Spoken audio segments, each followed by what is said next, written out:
Hello, my name is Keith, and in this video we're going to go over working with financial documents, or Excel-based documents, in TurboLaw.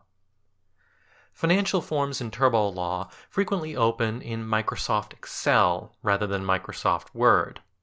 This is because Microsoft Excel, being a spreadsheet program, has better support for the sort of mathematical functions and operations that financial forms typically require. However, like Microsoft Word documents, you can still tab your way through the document. When you press the Tab key, the program automatically moves to the next cell or section of the form where you're allowed to type something. It automatically skips over portions of the form that are protected because you're either not supposed to type anything there or because it contains a formula which you shouldn't change. The reason you're not meant to change things in these forms is because of these formulas, like this total down here at the bottom, which sums up this column. It automatically calculates based on the numbers that you've entered. If you were to try and click on this total and type something, you would get an error message.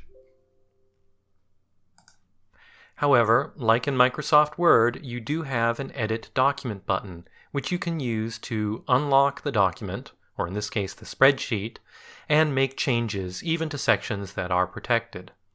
However, it's strongly recommended that you do not do this, as erasing a formula will cause that number to no longer calculate in the future, which could result in errors in your form. For example, if I clicked on this total here, and clicked the Edit Document button and typed a new number in there, I would be replacing the formula with the number that I typed.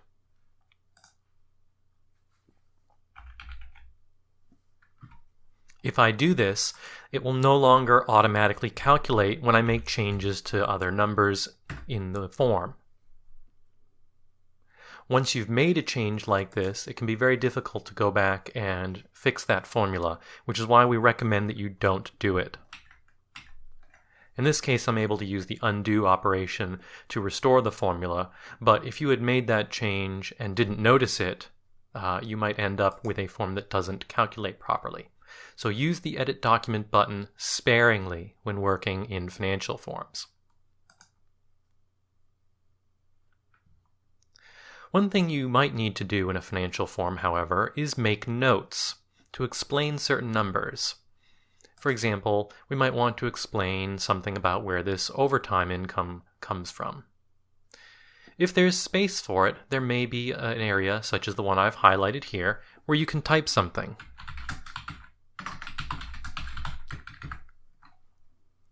If there's not room, you may find that there is room for a footnote or explanatory note to the right of the number.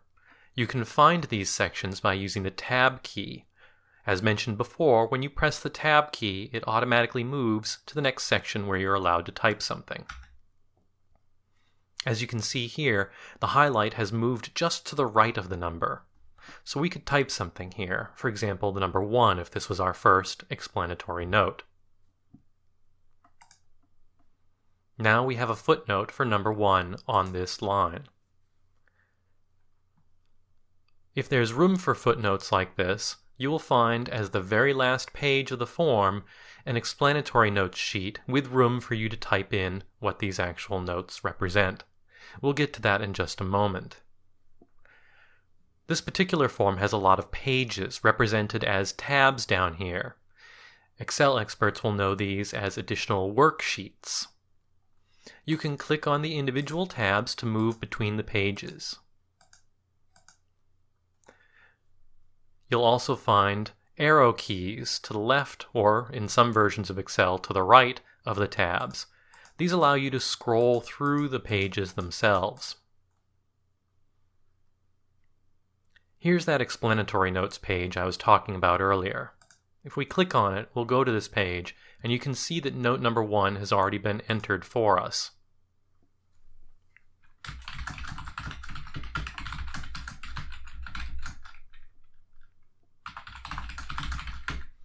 As before, pressing the Tab key will move to the next available space. If we had a second footnote, we could type the number 2 here and add further explanations.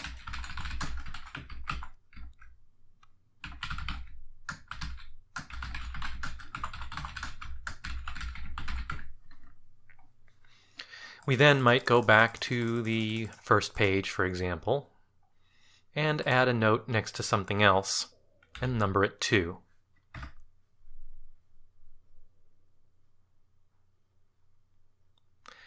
When you're done with a financial form and you need to print it, printing is a little bit different in Microsoft Excel than it is in Microsoft Word. By default, when you choose Print, it will only print the page that you are currently looking at, as opposed to all of the pages represented by the tabs. In this case, you can see that it is telling us there's only one page to be printed, in other words, the page we're currently on. If you wanted to print multiple pages of a form, you would either need to go to the Print section here and choose to print the entire workbook, which would print out all of the pages, or you can select which pages you'd like to print, or rather, which worksheets you would like to print, using your mouse. If you see the page tabs at the bottom of the screen, you can use the Control keys on your keyboard or the Shift keys on your keyboard to select which pages you want to print. In this case here, you can see I've selected page 1, page 3, and additional weekly expenses. If I were to go to the print screen now, you would see that it's showing page 1 of 3 to be printed. And if we scroll through the print preview here, you'll see it's page 1, page 3, and the additional weekly expenses. Now we could just click Print to print this document. When you're done, be sure to unselect the pages that you have selected for printing. Otherwise, you won't be able to make changes going forward. Because you have multiple pages selected, if you try to type anything in here, it's going to think you are trying to make that change to all 3 pages at the same time, which isn't going to make any sense because they have different layouts. So just either use the Control key to unselect those pages, or you can right-click and choose Ungroup Sheets.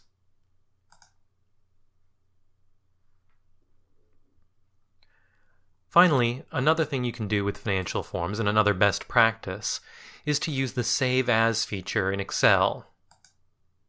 This allows you to save a copy of your particular financial form, perhaps with a different date or a number on the end so you can tell which revision it is. This way, you don't lose your original numbers in case you need to make changes to the financial form later on. And those are the basics of working with financial Excel-based documents in TurboLaw. I hope you found this video helpful, and thank you for watching.